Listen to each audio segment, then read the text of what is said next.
nombre Kevin fue uno de los más populares en el año 2000 junto con Brian, claro, en pleno auge de los Backstreet Boys en esa época.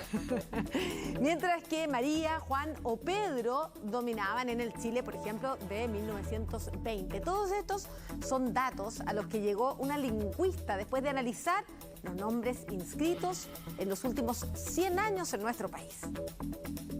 ¿Cómo se llama tu hijo? Maximiliano, de hecho es como un nombre así como grande, importante. Así. Mi hija se llama Sofía.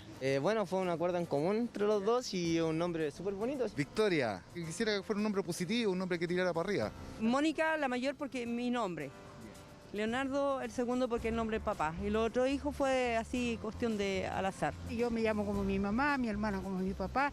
Era así, se usaba así antes. Pero ahora la tendencia es otra. La mayoría busca que sus hijos tengan nombres ojalá lo más único posible. En 1920, por ejemplo, habían cerca de 800 nombres para hombres y 1100 para mujeres. Hoy, según datos del registro civil, hay inscritos más de 7000 nombres diferentes. La lingüista Riva Quiroga analizó estos números en el proyecto Guaguas. Porque efectivamente uno ve que hay ciertas como nombres que empiezan a aumentar en algún momento y ahí de repente, no sé, empezando a explorar los datos apareció este como momento en que efectivamente en torno a los 2000 nombres como Kevin o como Brian y las distintas maneras de escribirlo.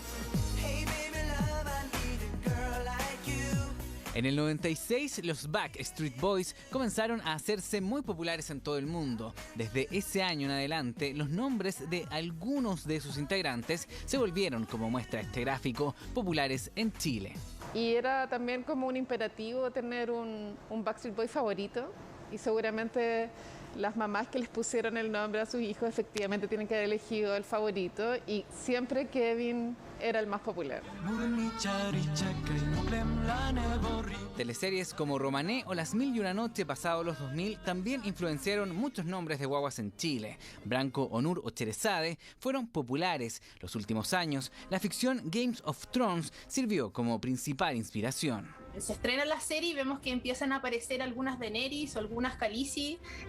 Vemos también que empiezan a aumentar las Arias. Eran nombres que efectivamente habían sido como inventados para la ficción y por lo tanto no tenían como algún correlato con que hubiese otra fuente de información respecto de ese nombre. Nombres que demuestran cómo la sociedad chilena ha ido cambiando estos años. A comienzos del 1900, la influencia católica primaba. Hoy lo hacen las redes sociales y los medios de comunicación. Entonces había muchos Pedro, muchos Pablo, mucha María, etcétera, etcétera.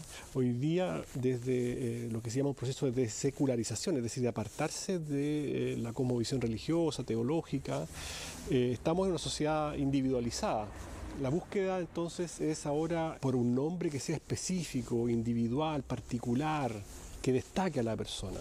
Vicente y Arancha, no era tan común que digamos, y Vicente en el tiempo que le puse no era común tampoco. Noemí, porque el nombre significa dulzura. Registro de nombres inscritos desde 1920 que Riva Quiroga ahora quiere dividir por comuna. Para fijarse si efectivamente hay alguna diferencia, no sé, a nivel regional, quizás hay nombres que son más populares en algunas regiones que otras, o si en algunas comunas en particular hay ciertos nombres que, por ejemplo, surgen en una comuna y uno puede empezar a ver que hay una tendencia que de esa comuna empiezan como a irse a otra. Esos son todavía datos que me falta analizar. Nombres de guaguas donde futbolistas también se han vuelto comunes en ciertas épocas. Influencia de algunos fenómenos culturales que han determinado cómo nos llamamos hoy los chilenos.